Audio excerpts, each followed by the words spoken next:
감사합니다. 먹을 거 너무 많이 챙겨가지 마세요. 샬롬, 반갑습니다. 우리 옆 사람과 다시 한번 인사했으면 좋겠습니다. 당신은 하나님께서 지으신 아름다운 사람입니다. 당신은 하나님께서 지으신 아름다운 사람입니다. 우리는 지난 주일 고린도후서 3장 말씀을 통해서 새 언약이 무엇인지, 그리고 새 언약의 일꾼으로서의 직분과 자격에 대해서 살펴보았습니다. 저와 여러분이 하나님의 진정한 추천서이며 하나님의 참된 일꾼으로서 성령님의 도우심으로 참 자유를 누리는 한 주를 사셨을 것을 저는 확신합니다. 오늘 우리는 고린도후서 4장 연결해서 4장 말씀을 가지고 보배를 담은 속사람이라는 제목으로 하나님의 말씀 선포하겠습니다.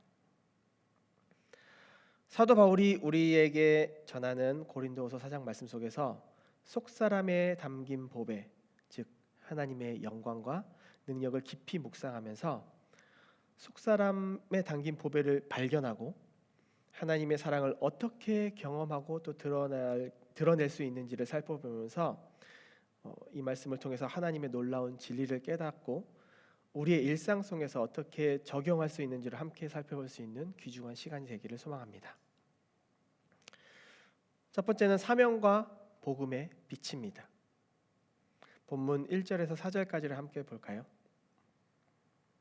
그러므로 우리가 이 직분을 받아 긍휼하심을 입은 대로 낙심하지 아니하고 이에 숨은 부끄러움의 일을 버리고 속임으로 행하지 아니하며 하나님의 말씀을 혼잡하게 하지 아니하고 오직 진리를 나타내므로 하나님 앞에서 각 사람의 양심에 대하여 스스로 추천하노라.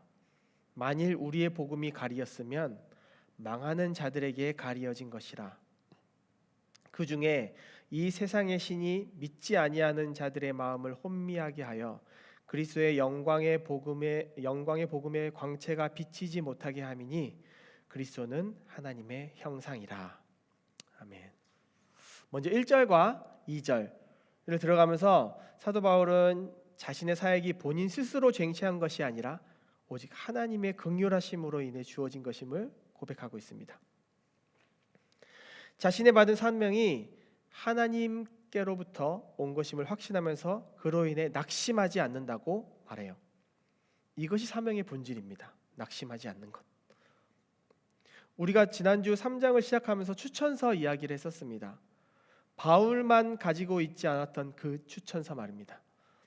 무사람들이 바울을 무시하고 깔아뭉개려 했지만 결코 바울은 낙심하지 않았습니다. 자신의 사도성은 분명히 예수 그리스도께서 보증을 서신다는 확신을 가지고 있었기 때문이에요. 저와 여러분도 마찬가지로 하나님께서 우리에게 각자 주신 사명이 있음을 기억했으면 좋겠습니다. 우리 안에 우리를 부끄럽게 하는 연약함들이 있음에도 불구하고 하나님께서 우리를 반드시 사용하신다는 사실을 잊지 않는다면 우리가 이 땅에서 살아가는 큰 위로와 힘이 될 것을 확신합니다. 3절과 4절에서 바울은 복음의 빛이 믿지 않는 자들에게 가려져 있다고 말하고 있어요. 이는 사탄이 그들의 마음을 혼미하게 하여 복음의 영광을 보지 못하게 하는 것이라고 말하고 있는데요. 지난 시간 읽었던 고린도후서 3장 13절에서 18절은 모세의 얼굴에 쓴 수건이 시작은 선한 의도로 사용되었지만 결국은 그것이 복음에 다가가는데 발목을 잡은 역할을 했었습니다. 하지만 예수 그리스도께서 그 수건을 벗겨주시고 진정한 복음에 다다를 수 있게 하신 것처럼 우리도 그리스도의 복음의 영광의 복음의 광채를 보아야만 합니다. 결국 바울은 그리스도는 보이지 않는 하나님의 보이는 초상이라는 것을 강조하고 있어요. 말이 어렵나요? 보이지 않는 하나님의 보이는 초상. 보이지 않는 하나님이시지만 예수님을 보면 하나님을 볼 수 있다라는 뜻이에요. 그리스도가 곧 하나님이심을 말하고 있는 거예요. 그렇기 때문에 보이는 하나님이신 예수 그리스도를 거부하는 일이 곧 하나님을 거부하는 일을 확실하게 지적하고 있는 것이에요. 하나님을 믿는다면 예수님을 믿는 것이 당연하다는 것을 강조하고 있습니다. 그래서 우리는 하나님의 형상이신 그리스도의 영광의 복음의 광채가 저와 여러분들을 넘어 모든 사람들에게 비치기를 기도하며 그 복음을 만민에게 그리고 땅 끝까지 전해야 할 사명을 기억했으면 좋겠습니다. 두 번째는 그리스도 예수의 주 되심과 우리의 종됨입니다. 본문 5절 6절 볼까요?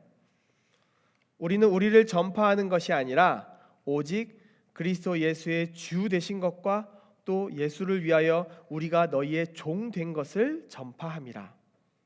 어두운 데에 빛이라 말씀하셨던 그 하나님께서 예수 그리스도의 얼굴에 있는 하나님의 영광을 아는 빛을 우리 마음에 비추셨느니라.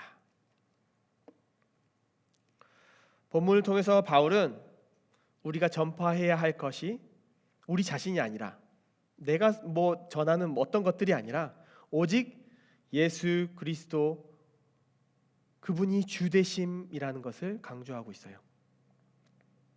우리는 그리스도를 주로 섬기며 그분을 위해 다른 사람들의 종이 되어야 합니다. 바울이 어떠한 비난과 불이익 속에서도 끝까지 사도직을 수행할 수 있었던 이유는 자신의 사도직이 오직 예수 그리스도에 의해서 은혜로 주어졌기 때문입니다. 그리고 하나님에서 인간으로 그 종의 형체로 오신 예수 그리스도의 발자취를 따라 사는 것, 그것이 자신이 얻은 사도직의 본질이었기 때문입니다. 그리스도의 종이 된다는 것은 사람들을 위한 종이 된다는 것을 의미합니다. 그래서 그 사람들을 위해 자신을 소비하는 것을 기쁨으로 여겨야 합니다. 태초에 하나님께서 천지를 창조하시면서 어두운 가운데 빛이 있으라 말씀하셨습니다. 창세기 1장 3절의 말이에요. 그것이 첫 번째 창조의 빛입니다. 그리고 다메섹 도상에서 바울 자신에게 비추신 한 줄기의 밝은 빛, 인간의 영적 무지를 몰아내기 위한 영혼의 비추신 이것이 구원의 빛, 두 번째 구원의 빛이었습니다. 사랑하는 오션파크 교회 성도 여러분, 태초에 하나님께서 어두운 데서 빛을 창조해 비추신 것처럼 영적 무지랭이였던 바울의 마음에 한 줄기 구원의 빛을 비추신 것처럼 여기 모인 저와 여러분의 마음에도 예수 그리스도의 얼굴에 있는 하나님의 영광을 아는 빛을 비추어 주셔서 그리스도의 진정한 종, 사람들의 진정한 종이 되기를 주님의 이름으로 소망합니다. 세 번째는 질그릇에 담긴 보배와 예수의 죽음과 생명입니다. 본문 7절에서 12절이에요. 우리가 이 보배를 질그릇에 가졌으니 이는 심히 그 큰 능력은 하나님께 있고 우리에게 있지 아니함을 알게 하려 함이라. 우리가 사방으로 우겨쌈을 당하여도 쌓이지 아니하며 답답한 일을 당하여도 낙심하지 아니하며 박해를 받아도 버림받지 아니하며 거꾸로 트림 당하여도 망하지 아니하고 우리가 항상 예수의 죽음을 몸에 짊어짐은 예수의 생명이 또한 우리 몸에 나타내게 하려 함이라. 우리 살아있는 자가 항상 예수를 위하여 죽음에 넘겨짐은 예수의 생명이 또한 우리 죽을 육체에 나타내게 하려 함이라. 그런즉 사망은 우리 안에서 역사하고 생명은 너희 안에서 역사하느니라. 아멘. 7절을 시작하면서 우리에게 보배를 담은 우리의 연약한 몸을 질그릇에 비유하여 말하고 있어요. 질그릇이라는 것은요, 쉽게 깨질 수 있고 보잘것없는 하찮은 것입니다. 그러나 그 안에 담긴 보배는 하나님의 능력과 영광 같은 엄청난 가치를 지니고 있습니다. 그렇기 때문에 그런 약한 질그릇이 깨질 수 없는 것입니다. 왜냐하면 하나님의 능력이 그것을 보호하고 있기 때문이에요. 우리의 인간적인 연약함과 불완전함 속에서도 하나님의 능력과 영광이 나타날 수 있는 것은 우리가 아니라 오직 하나님께서 우리를 위해 일하신다는 증거가 됩니다. 우리가 겉으로는 부족하고 연약해 보일지라도 우리의 속사람은 하나님께서 주신 놀라운 보배가 담겨 있음을 기억해야 합니다. 우리가 어떤 상황에서도 낙심하지 않고 하나님의 능력을 신뢰하며 살아갈 수 있는 이유가 바로 하나님께서 내 안에 계시기 때문입니다. 8절과 9절을 통해서는 우리의 삶 속에서 겪는 여러 가지 고난과 어려움에도 불구하고 하나님의 능력과 영광이 여전히 우리 안에서 역사하고 있음을 말하고 있어요. 우리는 고난 속에서도 포기하지 않고 하나님의 도우심을 통해 일어날 수 있습니다. 이것은 우리 속사람에 담긴 보배가 고난과 역경 속에서도 빛을 발할 수 있기 때문입니다. 그리고 10절부터 12절에서 예수의 죽음과 부활이 우리의 삶 속에서 어떻게 나타나는지를 또 설명하고 있어요. 예수의 죽음이 우리 몸 안에 있을 때 예수의 생명이 그 안에서 나타내게 되리라. 그리고 살아있는 우리가 예수로 인해 죽음에 처했을 때 죽음에 이르게 되는 그 육체는 예수의 생명이 나타내게 되리라. 이게 도대체 무슨 말인지. 그래서 10절과 11절을 표준 세번역 버전으로 한번 제가 읽어보겠습니다. 우리는 언제나 예수의 죽임 당하심을 우리 몸에 짊어지고 다닙니다. 그것은 예수의 생명을 우리 몸에 나타내게 하려고 하는 것입니다. 우리가 살아있으나 예수를 위하여 늘 몸을 죽음에 내맡깁니다. 그것은 예수의 생명이 우리의 죽을 몸에 나타내게 하려고 하는 것입니다. 조금은 쉽게 이해할 수 있겠죠? 우리가 예수의 고난에 동참하며 예수의 죽음에 기꺼이 다가갈 수 있는 것은요, 예수의 생명이 죽을 수밖에 없는 우리의 육체에 나타내게 된다는 것이에요. 다시 말해서 우리가 예수의 희생과 사랑을 본받아 예수처럼 살아갈 수 있음을 의미하고 있는 거예요. 본문 12절은 그런즉 사망은 우리 안에서 역사하고 생명은 너희 안에서 역사하느니라 라고 말하고 있는데요. 스코틀랜드 침례교 목사인 오스왈드 챔버스는 이 구절에 대해 은혜의 창출의 원리라고 설명하고 있어요. 챔버스가 말하기를 바울은 예수님 안에 거할 때 고난을 예수님의 십자가의 대속적 고난과 연결시키고 있다고 말하고 있어요. 곧 우리가 고난을 당하고 수고함으로 다른 사람들이 영생을 얻고 거듭난다는 것이에요. 영적인 신자가 믿음으로 고난을 감당함으로써 죽었던 사람들이 살아나게 되는 역사가 나타난다는 거예요. 내가 아픔으로 다른 사람이 나음을 얻고 내가 손해를 봄으로써 다른 사람이 유익을 얻을 수 있어요. 예수의 죽음을 짊어지고 그 사망이 나에게 역사할 때 예수의 생명이 다른 사람들에게 전달될 수 있다는 것이에요. 교회는 은혜의 장소라고 하는데 이것은 은혜의 수여자의 입장에서 거저 받는 장소이기 때문입니다. 따라서 교회에 은혜가 존재하기 위해서는 언제나 누군가가 그 대가를 지불하도록 되어 있습니다. 우리가 하나님의 은혜를 받은 것은 우리 편에 서서는 거저 받은 것이지만 하나님 편에서는 우리에게 이 은혜를 베풀기 위해서 누군가가 희생당했어요. 그것은 그의 아들 예수 그리스도, 그분이 우리를 위해서 희생당하셨음을 말하고 있는 것이에요. 이것이 은혜 창출의 원리라고 오스왈드 챔버스는 말하고 있어요. 결국 나의 그리스도를 위한 희생을 통해서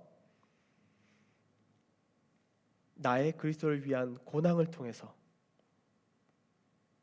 당신이 은혜를 받을 수 있고 그리스도의 생명을 얻을 수 있다면 내가 여러분이 희생할 수 있을 것입니다. 사랑하는 OPC 형제자매 여러분, 예수님을 아는 우리들의 삶에 그리스도의 죽음과 고난을 기꺼이 짊어질 때 우리 가정이 살아납니다. 우리 회사가 살아납니다. 우리 교회가 살아납니다. 우리 공동체가, 우리 나라가 살아날 수 있습니다. 사랑하는 사람들을 위해 기꺼이 여러분의 몸을 내어줄 수 있는 저와 여러분들이 되기를 간절히 바랍니다. 네 번째는 속사람이 살아내는 믿음의 삶입니다. 본문 13절에서 16절 보겠습니다. 기록된 바 내가 믿었으므로 말하였다 한 것 같이 우리가 같은 믿음의 마음을 가졌으니 우리도 믿었으므로 또한 말하노라. 주 예수를 다시 살리시니가 예수와 함께 우리도 다시 살리사 너희와 함께 그 앞에 서게 하실 줄을 아노라. 이는 모든 것이 너희를 위함이니 많은 사람의 감사로 말미암아 은혜가 더하여 넘쳐서 하나님께 영광을 돌리게 하려 함이라. 그러므로 우리가 낙심하지 아니하노니 우리의 겉사람은 낡아지나 우리의 속사람은 날로 새로워지도다. 아멘. 본문 13절에서 15절은요, 우리가 믿음으로 살아가야 함을 강조하고 있어요. 믿음은 우리의 삶을 이끌어가는 원동력이면서 우리의 고난과 어려움을 이겨낼 수 있는 힘이 됩니다. 믿음으로 말미암아 하나님께 감사드리며 그분의 은혜가 넘치도록 하여 하나님께 영광 돌리는 삶을 살아야 합니다. 우리는 믿음으로 하나님께서 주시는 약속을 붙들고 그분의 인도하심을 따라 살아갈 때 우리의 속사람은 믿음으로 강해지며 하나님의 보배를 더욱더 드러낼 수 있습니다. 우리는 주 예수 그리스도를 믿음으로 말미암아 다시 살아날 수 있고 그분 앞에 서게 될 것입니다. 16절을 통해서는 우리의 겉사람은 시간이 지나면 쇠약해지지만 우리의 속사람은 하나님께서 날마다 새롭게 하신다고 약속하고 계세요. 우리의 육체가 연약함에도 불구하고 영적으로 하나님께서 계속해서 우리를 새롭게 하시고 강건하게 하신다는 약속입니다. 이 시대를 살아가는 제한된 육체를 가진 겉사람은 죽으면 흙으로 돌아갈 수밖에 없어요. 그런 나약한 존재이지만 이제 곧 다가올 시대를 살아갈 속사람은요, 예수 그리스도의 복음을 통해 믿음으로 말미암아 중생을 경험한 영적인 실존이면서 하나님의 말씀을 통해 지식으로 날로 새로워지며 그리스도의 장성한 분량에 이를 수 있는 하나님의 보배를 품은 속사람이 되는 것입니다. 그리고 하나님의 보배를 통해서 우리 속사람은 날로 새로워지며 더욱 빛날 것입니다. 마지막 다섯 번째는 영원한 영광을 바라보는 삶입니다. 본문 17절과 18절 함께 볼게요. 우리가 잠시 받는 환난에 경한 것이 지극히 크고 영원한 영광에 중한 것을 우리에게 이루게 함이니 우리가 주목하는 것은 보이는 것이 아니요 보이지 않는 것이니 보이는 것은 잠깐이요 보이지 않는 것은 영원함이라. 사도 바울은 오늘 본문 17절과 18절을 통해서 우리가 이 땅에서 겪는 고난과 환난이 잠시일 뿐이며 영원한 영광을 바라보아야 한다고 말하고 있어요. 하나님의 영광을 얻기 위해서는 피할 수 없는 고난을 맞닥뜨려야 합니다. 그리고 그 환난과 고난의 크기가 이 세상에서 얼마나 크더라도 미래에 우리가 받을 하나님의 영광에 비하면 비교할 수 없을 정도로 가볍다는 것을 우리가 깨닫게 됩니다. 또한 우리가 보이는 것에 집착하지 않고 영원한 하나님의 나라를 소망하며 살아가야 된다고 말하는데, 이는 우리의 속사람에 담긴 보배가 영원한 가치와 연결되어 있음을 의미하고 있어요. 지금 혹시 여러분들이 당하는 고난들이 그리스도 때문입니까? 기뻐하고 즐거워하십시오.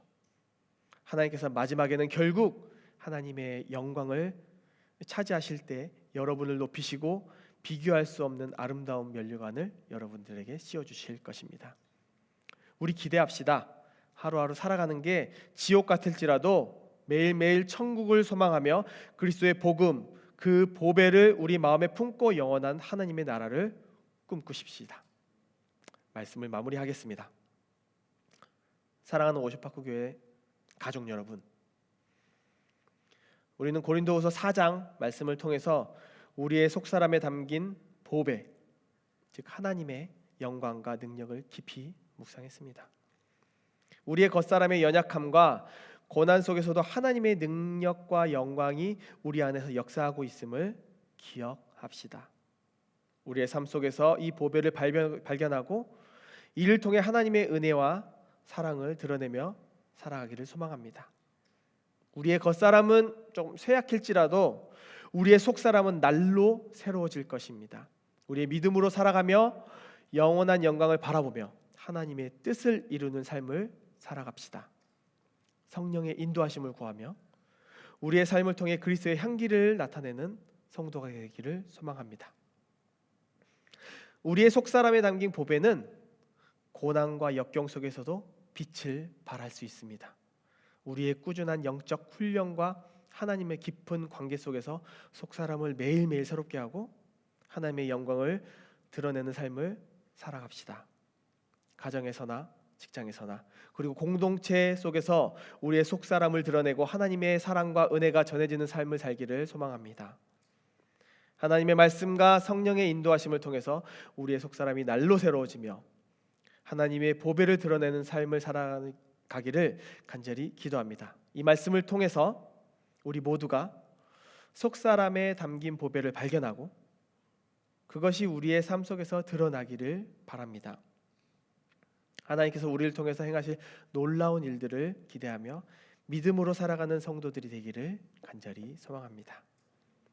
마지막으로 우리의 겉사람은 후패할지라도 낙심하지 말고 날마다 새로워지는 속사람을 통해서 영원한 하나님의 나라를 바라보며 살아갑시다. 하나님께서 우리에게 주신 보배를 소중히 여기며 그분의 사랑과 은혜를 이 세상에 전하는 그런 한 주를 살아가기를 우리의 보배 되신 예수 그리스도의 이름으로 소망합니다. 함께 기도하겠습니다.